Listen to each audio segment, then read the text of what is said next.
Hello, Professor Lee and my old friends. I'm very happy to meet you via video. And now I'm in my office in Beijing. This is my report for our conference, Research on Prevention and Control Effectiveness of Sporadic COVID-19 in China. Firstly, let's review the development stages of the epidemic in China. According to the announcement by the Chinese government, COVID-19 prevention and control is divided into 5 phases. And from April 29th in last year, the situation in our country is characterized by sporadic. By the end of the last year, epidemic prevention and control has become normalized in all provinces, including non-medicine intervention like wearing masks and medical intervention like vaccination. There are 27 places in China have had sporadic outbreaks since June 2020. The severity of the outbreak varies from regions since the cumulative cases and duration are different. And we can see that situation in Urumqi, in Xinjiang province, and Shijiazhuang are the most serious, which has more cumulative cases, and the epidemic has lasted a long time.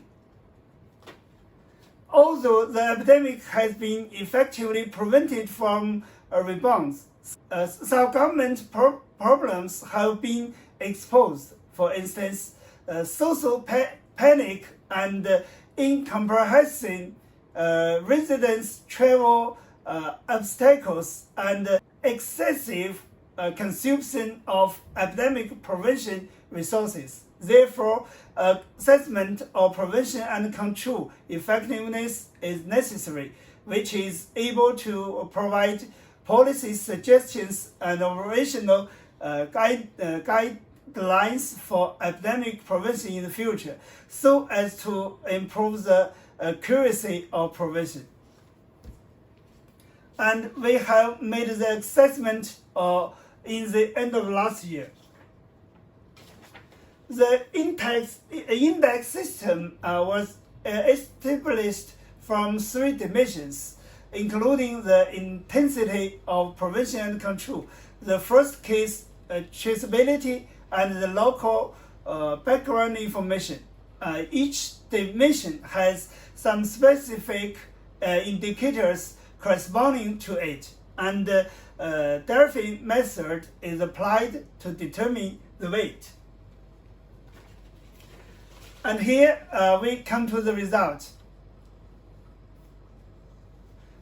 From areas where the sporadic epidemic was not over in February 2021, Daxing in Beijing and Shijiazhuang in Hebei province are regarded as high efficiency.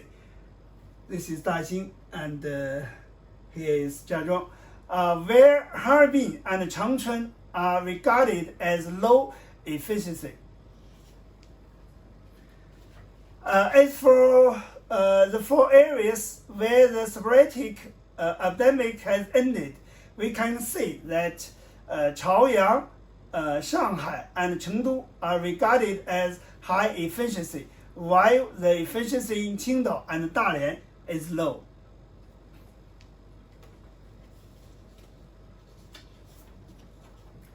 So we can learn and what can we do to improve the efficiency?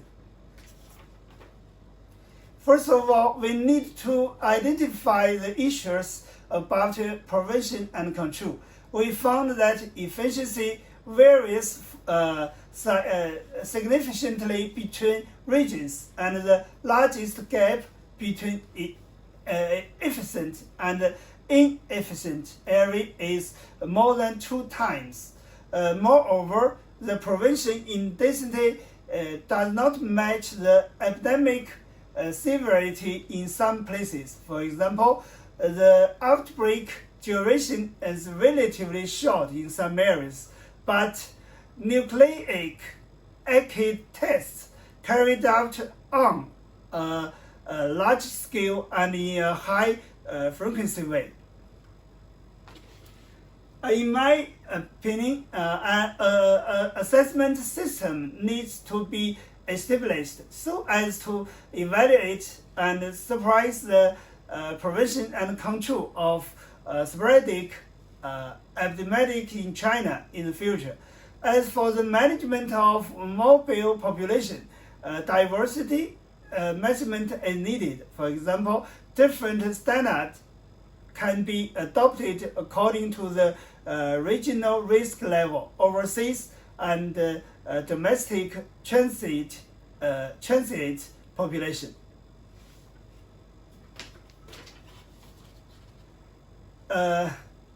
Nucleic acid detection is important and necessary, and we need to improve the refinement to guarantee its effect. First, the range and the frequency need to be determined according to the regional risk level and epidemic traceability scientifically, and the content and frequency need to be clearly defined according to the risk level and population heterogeneity. Finally, scientific research is an important guarantee for epidemic prevention and control, and we need to make joint efforts and progress. Thank you.